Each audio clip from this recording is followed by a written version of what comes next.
Hello, hello, hello. This is Danny Ceballos with Unleashed Consulting and your best boss take five.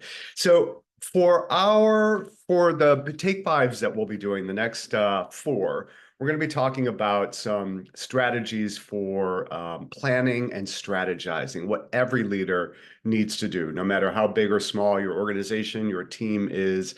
We're always called upon to do planning and strategizing. So today's topic is going to be around scenario planning.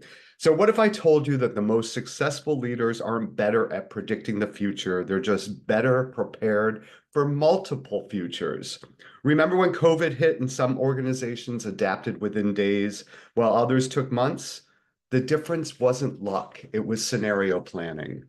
Scenario planning is a way of taking a time to pause before a future develops to understand what are the possibilities of that future. Why is this important? It's important because it gives us a chance to not only think of the beginning of the story, but also to run the film through our head, to run the film through our team and our work, and see what the ending might be, to discover what all the options for endings might be. And in that way, we're best prepared for what might be coming down the pike.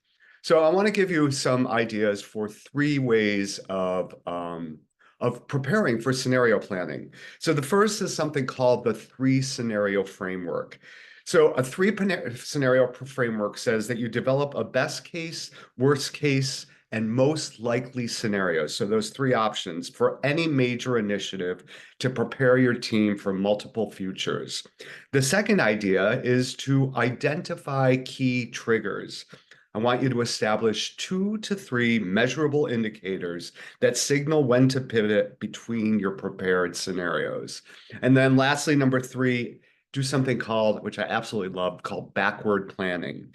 So start with your desired outcome and work backward, identifying potential obstacles and creating contingency plans at each critical juncture.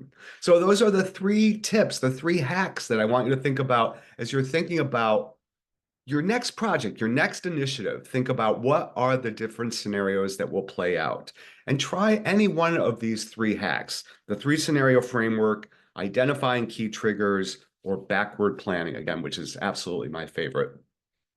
And when you start to do that, you start to get a better handle on what might transpire, what you need to prepare for, where your energies are, where you want to, which scenario you want to pursue, and really putting all of your resources and energy into seeing if we could achieve that particular path, and knowing that the different junctures along the path as we're doing this work may actually put us into another scenario. But you know what? You're best prepared for it. So take a moment to pause, gather your folks together, spend some time saying, what if? What if this happened? What if this happened? What if this happened? And then identify those key places where you may be wanting to go and how you want to get there.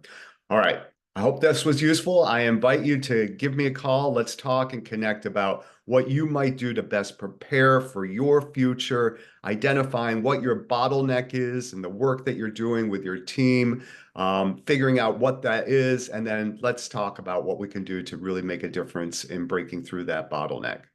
All right, this is Danny Ceballos with Unleashed Consulting and your best boss take five. We'll see you next time for our next take five, where we'll be talking about another aspect of strategizing and planning, specifically second order thinking. Can't wait to talk to you about that. All right, take good care. Talk soon. Bye now.